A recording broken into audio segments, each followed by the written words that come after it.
नहीं था, मेरे को चिढ़ आती थी एक्चुअली यीशु के नाम से। और कोई मुझे बोलता बाइबल पढ़ो तो मैं बोलती थी नहीं चाहिए, ऐसी थी मैं। लेकिन बाकी सब पढ़ती थी मैं, 6 बार मैंने पढ़ लिया बाकी सब किताबें। क्यों? मुझे इंटरेस्ट था जानने के लिए सच्चा परमेश्वर कौन है, सच्चा परमेश्वर कौन है। एक दिन मैं बहुत ही निराश हो गई। मैं टेरेस पर गई अपने बिल्डिंग के, वो बंगला था हैदराबाद में, बाजू वाले के बंगले में। हम लोग के पास बंगला भी नहीं था, हम लोग छोटे से घर में रहते थे। तो वो बंगले पे गई और मैंने फूट फूट के रोना शुरू किया। हमारे लाइफ में वैसे भी बहुत प्रॉब्लम्स चल रही थी। फूट फूट के रोना शुरू किया और मैंने बोला तू कौन है, तू मुझे बता, मैं जानना चाहती हूँ तू कौन है।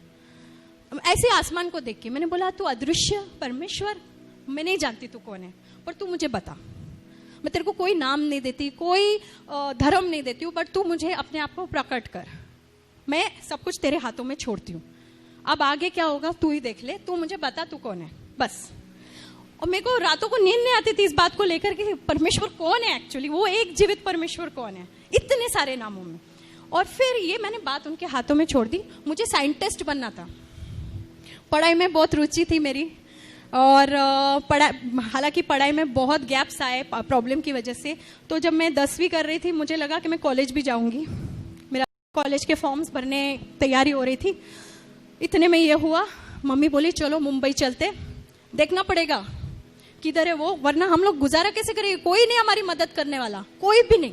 क्योंकि मम्मी भी बहुत गरीब परिवार से आती थी। तो डैडी थोड़े से पैसे वाले थे, लेकिन उनके भी बहुत सारे लिटिगेशन प्रॉब्लम्स, ये वो बहुत कुछ चल रहा था हमारे जीवन में। तो चलो हम मुंबई चलते। तो मुंबई आए हम लोग, ढूंढने लगे, उधार के पैसे लेके आए किसी से, ढूंढने लगे। एक छोटे से लॉज में ठहरे। आज भी वो लॉज वैसे के वैसा ही है उधर, airport palace, Santa cruise east में। अभी भी मैं जाके पिक्चर्स निकाल के लाई वहां पे। हाँ, इट्स जस्ट लाइक दैट। कुछ बना नहीं, पेंटिंग नहीं हुई उस बिल्डिंग की ठीक से, वैसे के वैसे ही इतने सालों में। मैं 16 साल की थी तभी। तो उस लॉज में हम लोग ठहरे थे। 10-11 दिन ऐसे ही निकल गए, डैडी मिले ही नहीं। जिधर जिधर हम जाके ढूंढ सकते थे सब जगह ढूंढा, किधर भी नहीं मिले। मम्मी ने बाद में हमको बताया कि उसने सोचा पैसे खत्म हो गए, अगले दिन खाने के पैसे नहीं, 4 दिन होटल के पैसे नहीं भरे थे हम लोगों ने। होटल वालों को पता नहीं था, नहीं तो हमारा बोरिया बिस्तर बाहर कर देते, हमको फेंक देते थे बाहर। वो अभी तक मम्मी ने उनको बताया नहीं था कि हमारे पास पैसे नहीं। उनको लगा अब तक दिया तो दे देंगे आगे। फिर मम्मी ने बताया कि उन्होंने प्लानिंग बनाई थी हमें जहर देकर हमको खत्म करना, खुद भी ले लेती थी अगले दिन, ऐसा उनका प्लान था। लेकिन उन्होंने सुना था यीशु के बारे में बहुत पहले। वो यीशु को मानती थी लेकिन पूरा सब छोड़ छाड़ चुकी थी। और अब उन्होंने सुना था एक चर्च के बारे में, तो वो बोली कि चलो चलते। तो मैंने बोला मेरे को नहीं आना है, मैं क्यों आऊं, मेरे को ये कौन है ये परमेश्वर, मेरे को नहीं पता, ये खुद सूली पर है, ये मेरी क्या मदद करेगा, ऐसा मैं सोचती थी। और बोले नहीं तुम चलो, तुम लोग को मैं अकेला नहीं छोड़ सकती है होटल रूम में, तुम चलो, तुम लोग बाहर खड़े रहना, अंदर मत आना, तुमको नहीं विश्वास है। मैं बाहर ही खड़ी रही, मैं अंदर नहीं गई। इतना मेरे अंदर वो था कि नहीं जाना है मतलब नहीं जाना, मेरे को नहीं पता, जो चीज में मेरे को विश्वास नहीं मैं क्यों मानूं, ऐसा। तो मैं बाहर खड़ी थी और उस वक्त मुझे पवित्र आत्मा कौन है कुछ नहीं पता, मैंने बाइबल पढ़ा भी नहीं था, एक पन्ना नहीं पढ़ा था बाइबल का। सडनली मुझे वहां पर ऐसा महसूस हुआ कि किसी ने ऐसे बकेट भर भर के मेरे ऊपर है ना ऐसा प्रेम उंडेल रहा है, ऐसा शांति, प्रेम, आनंद और जॉय जैसे पूरा मेरे आंखें ऐसे भर आई और मैं रोने लग गई, अनकंट्रोलेबल क्राइंग। मेरा पूरा शरीर ऐसे कांप रहा था और मुझे समझ में नहीं आ रहा मुझे उधर क्या हो रहा है। मैं बाहर वरांडा में खड़ी हूँ, अंदर भी नहीं गई, मुझे समझ में नहीं आ रहा है क्या हो रहा है। मम्मी बाहर आई तो बोली क्या हो गया, मैंने बोला कुछ हो रहा है मुझे। तो बोली चल चल अभी चलते। तो मम्मी रूम में आई, कुछ बुकलेट्स थे, वो दोपहर में भी प्रार्थना कर रही थी मम्मी। मेरी सिस्टर को भी इतना कुछ पढ़ा नहीं था, वो समझ ही नहीं थी, वो 12 साल की थी तभी। शाम के 6 बजे मैं अपने रूम का दरवाजा, होटल रूम का खोलते, वहां पे एक वरांडा है, 3 रूम ऐसे थे, 3 रूम ऐसे, नीचे रिसेप्शन था, छोटा सा लॉज था, बिल्कुल हमारे चौखट के बाहर। अगले दिन खाने के पैसे नहीं आ, वो उस दिन लास्ट था हमारे पास खाने के पैसे। बिल्कुल हमारे चौखट के बाहर 100 रुपए का ऐसा bundle, just outside our door.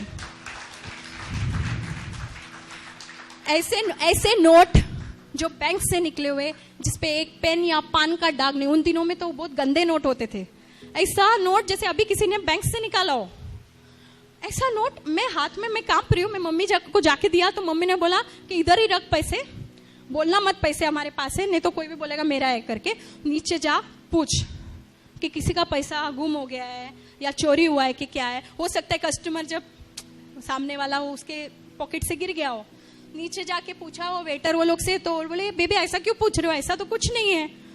तो मैं ऊपर आके मम्मी को बोला ऐसा कुछ नहीं है। फिर हमने वो पैसे गिने, 4 दिन हमारे होटल का उसमें पैसा था, 4 दिन का वो भरने का, और आगे के 3-4 दिन हम 3 टाइम का खाना हम लोग तीनों खा सकते थे, उतना पैसा उस बंडल के अंदर था। मैं बोली कौन है ये भाई, पहली बार गए, मैं तो मानती भी नहीं हूं, इतने जगह गए, इतना कुछ किया, जीवन ऐसा ही ऐसा ऐसा ऐसा जा रहा है, ये क्या है। एक तो मुझे उधर कुछ महसूस भी हुआ, तो मेरा माइंड वहीं से चेंज होना शुरू हो गया था कि कुछ तो है, something different about this Jesus Christ. तो मैं जानना चाहती, फिर मेरा पूरा वहां से उत्साहित था बड़ा, मैं और जानना चाहती हूँ यीशु के बारे में, कि कौन है जो शाम को जवाब आता है, सुबह में प्रॉब्लम और शाम को सलूशन। तो मैंने बोला मुझे जानना है। उतने में और भी बहुत सारे चमत्कार हुए।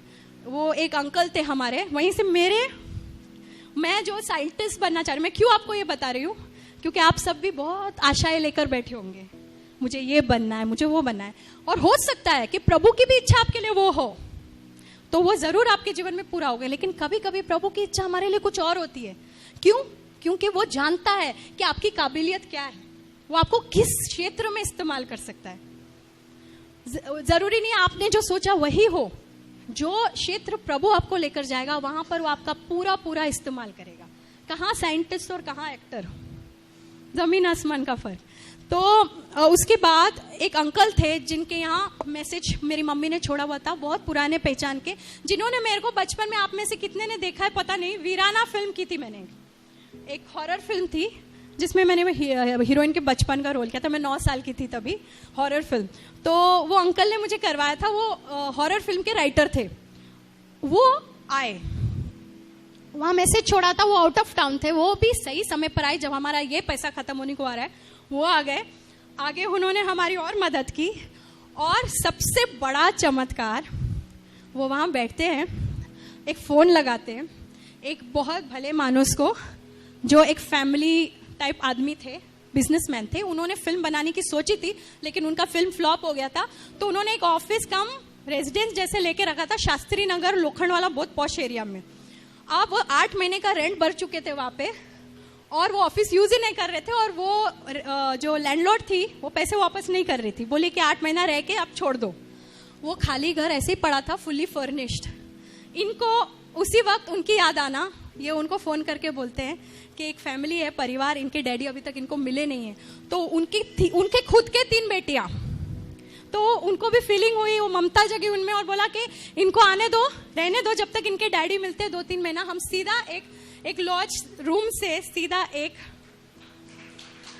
पूरे बहुत ही फुली फर्निश्ड टीवी फ्रिज वाले घर में हम लोग शिफ्ट हो गए, और वो भी बिना किसी मतलब, बिना किसी गलत इसके। मैंने ऐसा प्रभु का, मैं अभी इतना समय नहीं है मैं सब बांटूं, पर इतनी चीजें हुई, अनबिलीवेबल चीजें, जैसे मतलब आप सोच नहीं सकते। प्रभु ने जो कहा ना, तुम विश्वास करोगे, तुम पहाड़ से कहोगे यहाँ से वहां हो जा, और वो होगा। शायद पहाड़ नहीं हुआ अब तक, क्योंकि हमारा विश्वास भी अभी वो लेवल में पहुंचा नहीं, लेकिन बहुत ऐसी चीजें हुई जो नहीं, असंभव थी मेरे जीवन में। और बहुत बड़ी कहानी को थोड़ा छोटा करते हुए, मैं ऐसे एक्टर बनी, वहां से मेरी शुरुआत हुई। मुझे फिल्म्स मिलते गए, मेरा फोटो सेशन फ्री में हो गया, फिल्म्स मिलते गए, नया प्रोड्यूसर, नया हीरो, फिल्म बनी नहीं, अच्छे लोग थे, गलत काम नहीं था उसमें, फिल्म्स बनी नहीं, लेकिन पैसे आते रहे। 3-4 फिल्में बनी नहीं मेरी, पर मेरे को पैसे मिलते रहे, मेरा गुजारा शुरू हो गया। डैडी मिले ही नहीं, 2 साल बाद मिले डैडी। अब वो दूसरी कहानी मैं बोलना नहीं चाहती, लेकिन वो 2 साल तक नहीं मिले। 2 साल तक पिता परमेश्वर ने हमारी रक्षा की, पिता परमेश्वर ने हमें देखा, हमें उस मोड़ पर आने नहीं दिया जहां पे गेम खत्म, क्या बोलते हैं बंटा लैंग्वेज में, गेम खत्म, खलास, वो नहीं होने दिया, और हमें सुरक्षित संभाल कर रखा, हमारी सारी जरूरतें पूरा करता गया। और मैं ये नहीं कह रही हूँ कि सब कुछ स्मूथ हो गया, वो भी गलत होगा। परीक्षाएं आई और आती हैं। अगर हम प्रभु के वचन में पूरी तरह से विश्वास करके उन पर निर्भर होकर पूरा भरोसा करेंगे तो हमारा भविष्य सुनहरा ही नहीं, सफल ही नहीं, बहुत बहुत अच्छा होगा। आप सब इतिहास बनाने वाले बन जाएंगे। आमेन।